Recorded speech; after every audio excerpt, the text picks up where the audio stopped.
திருச்சிற்றம்பலம். தென்னாருடைய சிவனையை போற்றி, எந்நாட்டவருக்கும் இறைவா போற்றி. அனைவருக்கும் வணக்கம்.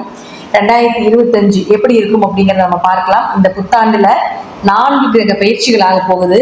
குரு, சனி, ராகு, கேது 4 பேருமே பெரிய கிரகங்கள், வருட கிரகங்கள்னு சொல்லுவோம். இந்த வருட கிரகங்கள் எல்லாமே இந்த வருஷம் மாறுறாங்க. ஒவ்வொரு ராசிக்கும் எந்த மாதிரி பலன்களை கொடுப்பார் அப்படிங்கிறத பார்க்கலாம்.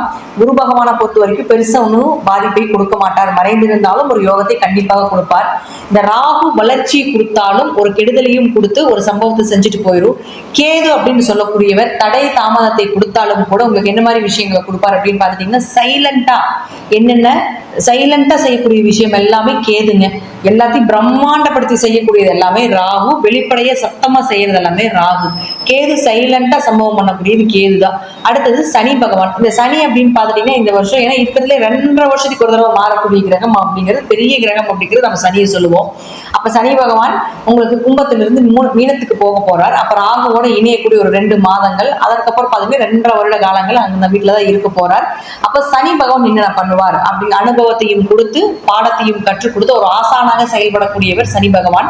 அப்போ இந்த சனி பகவான், ராகு பகவான், கேது பகவான், குரு பகவான் இவங்க எல்லாம் என்னென்ன செய்ய போறாங்க அப்படிங்கிறத நம்ம ஒவ்வொரு ராசிக்கும் எப்படி இருக்கும் அப்படிங்கிறத நம்ம முழுமையா பார்க்கலாம். ரிஷப ராசிக்குண்டான 2025 எப்படி இருக்கும் அப்படிங்கிறத பார்க்கலாம். இது உங்களுடைய ராசி. உங்க ராசியில பாருங்க சந்திரன் அப்படின்னு நீங்க போட்டிருப்பார். உங்க ராசிக்கு நிறைய குரு இருப்பார். இப்போ எப்பவுமே பாத்தீங்கன்னா நான் ஃபர்ஸ்டே சொல்லியிருக்கிறது போல குரு பகவான் ரிஷப ராசிக்கு 8 மற்றும் 11ஆம் அதிபதி. அவமானத்தையும் கொடுப்பார், அதிர்ஷ்டத்தையும் கொடுப்பார் அப்படிங்கறத நான் சொல்லியிருக்கேன். அப்போ அவமானத்துக்கு அப்புறம் அதிர்ஷ்டமா இல்ல அதிர்ஷ்டம் வந்ததுக்கு அப்புறம் ஒரு அவமானமா அப்படிங்கிறது உங்க ஜாதகத்துல குரு இருப்பதை பொறுத்து அப்படிங்கிறது முற்றிலும் உண்மை. இப்ப இந்த குரு பகவான் இங்க இருக்கார். ஃபர்ஸ்ட் இந்த குரு பகவான் உங்களுக்கு மே மாதம் வரைக்கும் இருக்கார். இந்த மே மாதத்திற்கு அப்புறம் பாத்துட்டீங்கன்னா உங்களுக்கு 2ஆம் வீடு அப்படின்னு சொல்லக்கூடிய தனஸ்தானத்துக்கு பயிற்சியாக போகிறார். குரு உங்களுடைய ராசியில் இருக்கிற வரைக்கும் உங்களுக்கு ஒரு பொறுமை, நிதானம், சகிப்புத்தன்மை, விட்டு கொடுத்து போவது, ஒரு பரோபகாரம், மற்றவர்களை பார்த்து இரக்கப்படுவது, இது எல்லாமே குரு கொடுப்பார். வேண்டாம், தப்பு செய்ய வேண்டாம், நேர்மையான வழியில போலாம், கடவுள் இருக்கார், நம்மள ஒரு ஸ்பிரிச்சுவல் லைஃப் நம்மளை கொண்டு போயிட்டு இருக்கு, எந்த இதா இருந்தாலும் சரி நம்மள ஒருத்தர் வழி நடத்துவார், நல்ல குரு கிடைப்பார் அப்படிங்கிறது எல்லாமே கிடைச்சிருப்பார். அப்படிங்கிறது எல்லாமே குரு இங்க ரிஷபத்தில் இருக்கிற வரைக்கும் தான். அடுத்தது பார்த்துட்டீங்கன்னா இந்த குரு பகவான் அப்படியே ரிஷபத்துக்கு போகும் பொழுது இதுல நீங்க இங்க என்னெல்லாம் உங்களுக்கு கிடைச்சதோ இதனுடைய விஷயத்தை வச்சு இந்த 2ஆம் இடத்துல குரு வரும் பொழுது, தனஸ்தானத்தில் குரு வரும் பொழுது பண வரவை நிச்சயமாக கொடுப்பார். பணப்புழக்கங்கள், சுப நிகழ்ச்சிகள், பொருளாதார வளர்ச்சி 2025 மே மாதத்திற்கு மேல ரிஷபத்துக்கு மிகப்பெரிய ஒரு ஜாக்பாட் மாதமாக அமையும் அப்படிங்கிறதுல மாற்றமே கிடையவே கிடையாது. எப்படி இருந்தாலும் ரிஷபம் ஜெயிக்கும். ரிஷபம் 2025 நம்ம போட்டுக்கலாம். 100% ரிஷபம் இப்பவே ஏகதேசமா ரிஷபத்துக்கு நல்ல நிலை போயிட்டு இருக்கு அப்படிங்கிறது முற்றிலும் உண்மை. அடுத்தது இவர்களுடைய பீரியட் இன்னும் இருக்கு அப்படிங்கிறது தான் முற்றிலும் உண்மை. இன்னும் அடுத்தது சொல்றேன் பாருங்க. அடுத்தது பாத்துட்டீங்கன்னா உங்களுக்கு சனி பகவான். இந்த சனி எங்க இருக்காரு அப்படின்னு பாத்துட்டீங்கன்னா இப்போ இந்த ரிஷபத்துக்கு 10ஆம் வீட்டுல இருந்து இதுதான்ப்பா உன் தொழில், நீ இதைதான் நீ செய்யணும், உனக்கு இதுதான் வரும், இது சார்ந்து நீ போ, இதுல இத்தனை அனுபவத்தை கொடுத்துருக்காரு. நல்ல ஒரு இந்த சனி 10ஆம் வீட்டில் இருந்த வரைக்கும் உங்களை ஒரு நல்ல ஒரு தொழில் எப்படி செய்யணும், எப்படி இருக்கணும் அப்படின்னு ஒரு மெச்சூரிட்டியான ஒரு பர்சனா நிச்சயமாக இந்த சனி மாத்தி கொடுத்துருப்பார். அப்படிங்கிறதுல 100% உண்மை அப்படிங்கிறது தான் நம்ம எடுத்துக்கணும். அடுத்தது பார்த்தீங்கன்னா இந்த சனி பகவான் தொழிலை கொடுத்துட்டாரு. உன் தொழில் இதுதான் சொல்லியாச்சு, உழைப்பும் கொடுத்தாச்சு, கடின உழைப்பையும் நீங்க போட்டாச்சு, அதற்கு ஒரு சொல்யூஷன் வேணும் இல்லையா, லாபம் வேணும் இல்லையா. அப்ப என்ன பண்ணுவாருன்னு பாத்தீங்கன்னா அடுத்தது லாபஸ்தானத்துக்கு வரப்போகிறார். எப்போ உங்களுக்கு சனி பகவான் மார்ச்சுக்கு மாறும்பொழுது லாபஸ்தானத்துக்கு மேல வரார். அப்ப அங்க ராகு இருக்கு. ராகு பாருங்க, இந்த ராகுக்கும் இந்த சனியும் மே, அதாவது மார்ச், ஏப்ரல், மே இந்த 3 மாதங்களும் ஜாயின் அடிக்க போறாங்க. அப்போ 11ஆம் இடத்துல 2 பாவி நிக்கிறாரு 3 மாசம். பொதுவா பாத்துக்கலாம், நம்ம ஒரு பாவி இருந்தா நம்ம என்ன சொல்லுவோம், 11ல ஏதாவது ஒரு பாவி இருக்குனுங்க அப்படின்னு நம்ம சொல்லுவோம். அப்ப 2 கடுமையான பாவிகள் இவங்க 11ல நிற்கும் பொழுது மிகப்பெரிய லாபத்தை அந்த 3 மாசத்துல எடுப்பீங்க. அல்லது உங்களுக்கு ராகுவே இங்க கீழே இறங்கிட்டாலும் கூட இந்த சனி மேல இருக்கும் பொழுது ராகு 10ல இருந்தாலும் பல தொழில் செய்வார். ராகு ட்ரெண்டிங் கிரகங்க.